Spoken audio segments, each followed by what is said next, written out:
ಪ್ರಿಯ ವೀಕ್ಷಕರೇ, ನನ್ನ ಚಾನಲ್ ಯಾರು ಸಬ್ಸ್ಕ್ರೈಬ್ ಆಗಿಲ್ವೋ ಕೂಡಲೇ ಸಬ್ಸ್ಕ್ರೈಬ್ ಆಗಿ, ಕೆಳಗೆ ಕಾಣುವಂತಹ ರೆಡ್ ಬಟನ್ ಮೇಲೆ ಕ್ಲಿಕ್ ಮಾಡಿ, ಹಾಗೆ ಪಕ್ಕದಲ್ಲಿರುವಂಥ ಬೆಲ್ ಬಟನ್ ಮೇಲೆ ಕ್ಲಿಕ್ ಮಾಡಿ.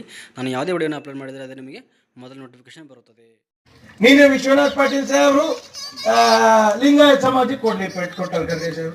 ಅರೆ ಎಲ್ಲಾನು ಖರ್ಗೆ ಸಾಹೇಬ್ರೆ ಮಾಡರೆ, ಇವ್ರು ಯಾರು ಅಧಿಕಾರದಲ್ಲಿ ಇರ್ಲಿಲ್ವಾ? ಇದೇ ಬಾಬುರಾವ್ ಚಿಂಚನ್ಸೂರವರು ಸಪ್ತ ಖಾತೆ ಸಚಿವರು ಅಂತ ಹೇಳ್ಕೊಂಡು ಓಡಾಡ್ತಾ ಇದ್ರಲ್ಲ, 20 ವರ್ಷ 30 ವರ್ಷ ಇವರು ಅಧಿಕಾರದಲ್ಲಿ ಇದ್ರಲ್ಲ. ಆಯ್ತು, ನಮ್ಮ ಕೊಡುಗೆ ಶೂನ್ಯಪ್ಪ ಸಮಾಜಕ್ಕೆ. ನೀವು ಅಧಿಕಾರದಲ್ಲಿ ಇದ್ದಾಗ ಏನ್ ಮಾಡಿದ್ರಿ?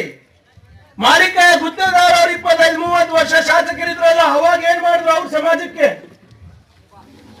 ವಿಶ್ವನಾಥ್ ಪಾಟೀಲ್ ಸಾಹೇಬ್ರಿದ್ರಲ್ಲ, ಅವ್ರು ಏನ್ ಮಾಡಿದ್ರು ಸಮಾಜಕ್ಕೆ?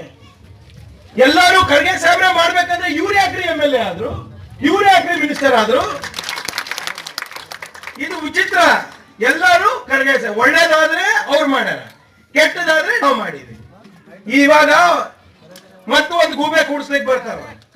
ಏನಂತ? ನಾವು ಕೋಲಿ ಸಮಾಜಕ್ಕೆ ನಾವು ಎಸ್ ಟಿ ಮಾಡ್ತೀವಿ, ಕುರುಬ ಸಮಾಜಕ್ಕೆ ನಾವು ಎಸ್ ಟಿ ಮಾಡ್ತೀವಿ ಅಂತ.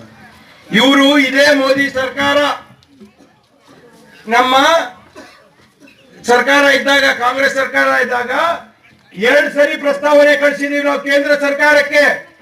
2 ಸರಿನೂ ತಿರಸ್ಕಾರ ಮಾಡಿರೋದು, ಕೋಲಿ ಸಮಾಜಕ್ಕೆ ಅನ್ಯಾಯ ಮಾಡಿರೋದು ಇದೇ ಮೋದಿ ಸರ್ಕಾರ.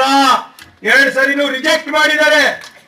ಕುರುಬ ಸಮಾಜದ್ದು ಕೂಡ ಎಸ್ ಟಿಗೆ ಅಂತ ಸಿದ್ದರಾಮಯ್ಯ ಸರ್ಕಾರದಲ್ಲೇ ಕಳಿಸಿದ್ದು, ಅದು ಕೂಡ ರಿಜೆಕ್ಟ್ ಮಾಡಿದ್ದು ಇದೇ ಮೋದಿ ಸರ್ಕಾರ. ಮತ್ತೆ ನಾನು ಸಮಾಜ ಕಲ್ಯಾಣ ಇಲಾಖೆ ಸಚಿವರಾದ್ಮೇಲೆ ನಿಮ್ಮೆಲ್ಲರ ಆಶೀರ್ವಾದದಿಂದ ಮತ್ತೊಮ್ಮೆ ನಾನು ಡೆಲ್ಲಿ ಕಳಿಸಿದ್ದೀನಿ. ತಾಕತ್ತಿದ್ರೆ ಇವಾಗ ರಿಜೆಕ್ಟ್ ಮಾಡಿ ತೋರಿಸ್ಲಿ.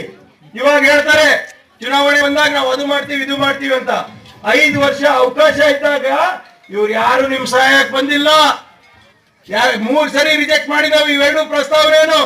ಬಂದಾಗ ಕೇಳ್ರಿ ಬಾಬುರಾವ್ ಅವರಿಗೆ, ಬಂದಾಗ ಕೇಳ್ರಿ ಉಮೇಶ್ ಜಾಧವ್ ಅವರಿಗೆ, ಬಂದಾಗ ಕೇಳ್ರಿ ಗುತ್ತೇದಾರ್ ಅವರಿಗೆ, ಯಾಕ್ರಿ ಈಗ ಮಾತಾಡಿದಾರ ಅಂತ.